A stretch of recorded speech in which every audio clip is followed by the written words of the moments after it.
Нижняя Шакуранская пещера. Дикая, без дорожек, перил и освещений. Пройти ее можно только в гидрокостюме. Пещера обводнена на всем ее протяжении. Температура воздуха и воды составляет 13 градусов. И для посещения требуется не менее 3 часов. Находится пещера в Гулирипском районе Абхазии, на правом берегу реки Джампал. Без проводника ее не просто найти. Протяженность более 1,5 километров. В пещере имеется большое количество натечных образований. Полость уникальна, благодаря белоснежным известняковым ваннам с чистейшей водой, из которых она неспешными ручейками перетекает ниже по каскадам. Такие ванны в пещерах – это редкость. Доступная часть пещеры заканчивается 2 огромными залами. Первый со сводом и водопадом, который падает в подземное озеро. А чтобы попасть во второй зал, придется пролезть через глиняное месиво, через довольно узкий туннель и прыгнуть в яму с глиняной жижей, уйдя под нее наполовину туловища. В общем, сейчас расскажу все по порядку. Чтобы добраться до базы, с командой и снаряжением придется пережить длинную дорогу по лютейшему бездорожью по остатках военной Сухумской дороги. В нашем случае это был УАЗ-Буханка с водителем Дмитрием. Огромная ему благодарность за его нелегкую работу, так как пережить эту дорогу пассажирам непросто, а водителями подавно. К счастью, посреди маршрута водитель устроил переменку в красивом месте с шикарным видом на горы.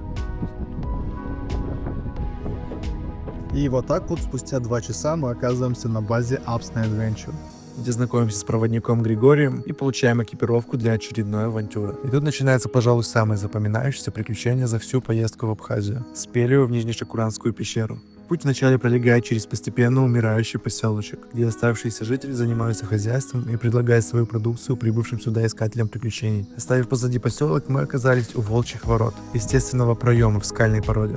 А затем путь пролегал по узкой тропе, с одной стороны которой зиял глубокий обрыв, а с другой нависала скальная стена. Важно! Рекомендуется надевать обувь с нескользящей подошвой и закрытой пяткой. Из-за обилия карстовых источников тропа постоянно влажная, даже в засушливую погоду. Ограждения отсутствуют, а металлические тросы для страховки установлены лишь в самых опасных участках. У входа в пещеру облачаемся в гидрокостюмы, надеваем каску, фонари, упаковываем вещи в рюкзак и постепенно погружаемся во тьму.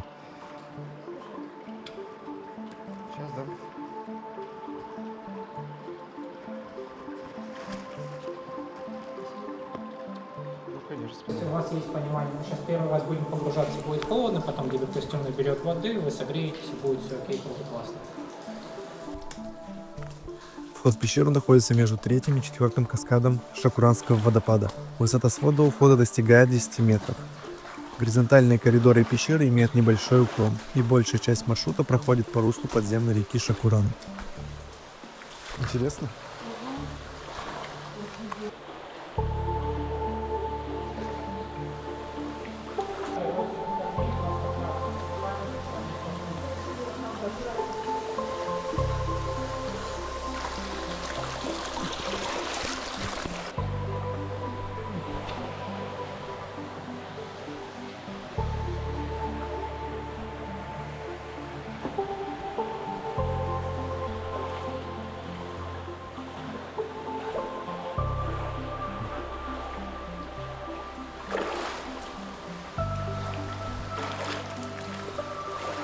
Примерно половину пути приходится идти по пояс в воде. Как объяснил наш проводник, живности в этой пещере никакой нет. Даже летучие мышки, к которым мы так привыкли в крымских пещерах, здесь встречаются только в начале пещеры. Они не залетают далеко, так как единственный обитатель этой пещеры — это простейшие ракообразные. Проход по пещере в гидрокостюме вполне комфортен.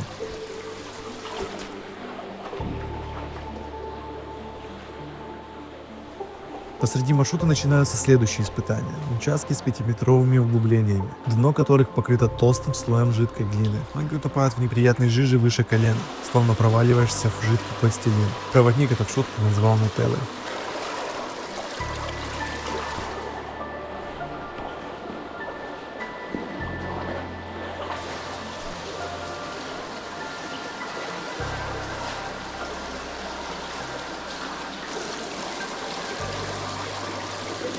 Нормально.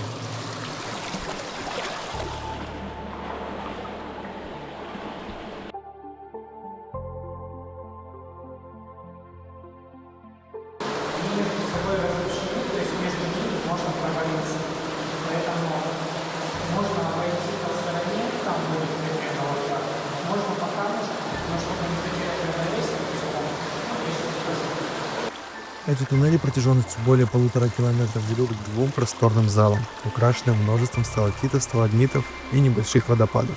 Многочисленные ванночки, расположенные на разных уровнях, формируют многоступенчатые водопады. Преодолевая эти ступени, иногда вплавь, мы продвигаемся к дальним залам пещеры. Сложное место пещеры,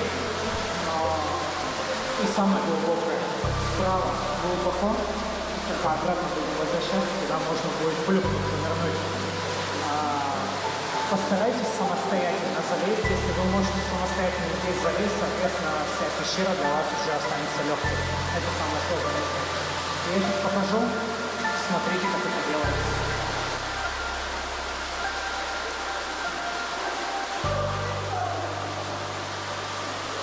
Ныряй.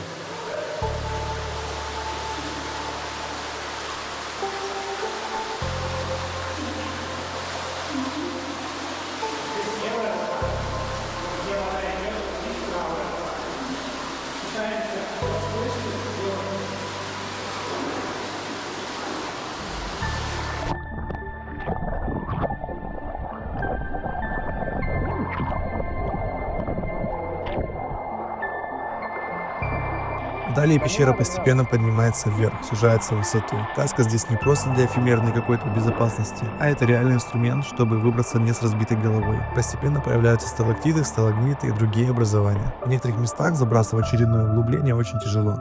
Высота стенки превышает человеческий рост, а воды по грудь. Приходится искать зацепы и подтягиваться. Физически пещера не из легких.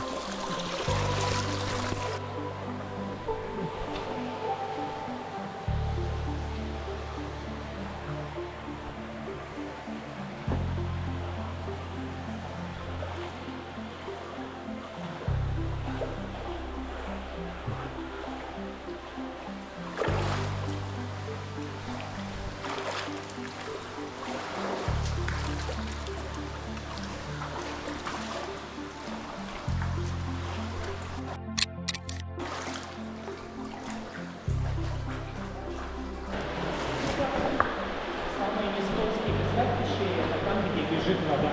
Стараемся постоянно идти по ручейку.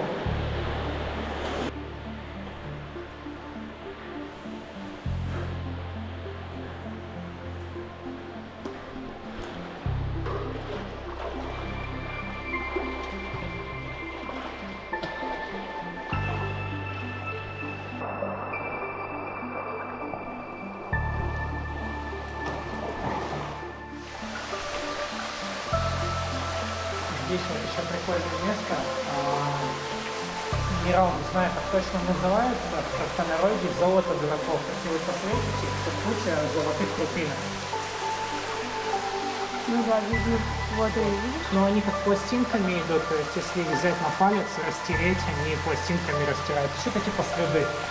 Если подойти к стенке, то туда же посветить тоже все вниз.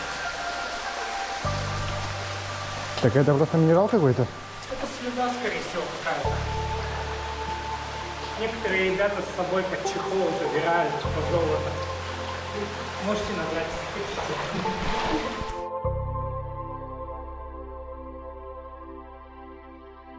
Вскоре пещера разделяется на два ответвления. Здесь мы достигаем цели нашего путешествия – сердца горы. Под ногами больше нет воды, мы осторожно ступаем по камням и глине. А далее двигаемся в следующий зал. И тут заканчивается мокрая часть пещеры и начинается грязная.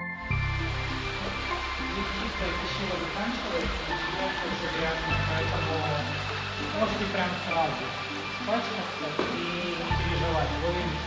Пока мы вылезем, мы будем идти обратно во всех вот этих участках.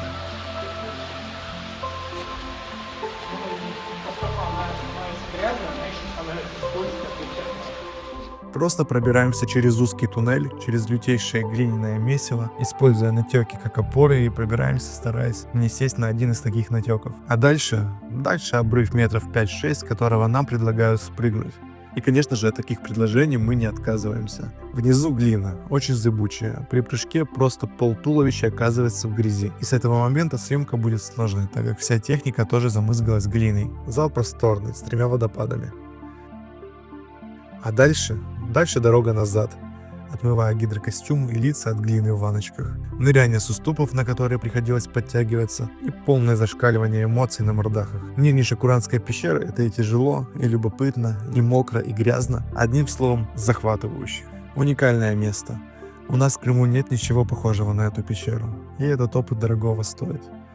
Огромная благодарность команде Apps Adventure, водителю Дмитрию и особая благодарность Грише, что подарил такой опыт и столько эмоций за интересный трекинг, положительную атмосферу и помощь в преодолении трудностей в пещере. А я благодарю за просмотр. Напоминаю про подписку на канал и встретимся в следующем видео. Это, кстати, пещеру первые ребята исследовали при СССР еще, только украинский, Харьковский институт. Ребята спелеологи возили, ее уже все отрисовали. Но это ж не до конца дошли или нет? Я раньше полагался. Там есть еще несколько веток, но они с сифонами, то есть там подныривать нужно, и со шкуродерами.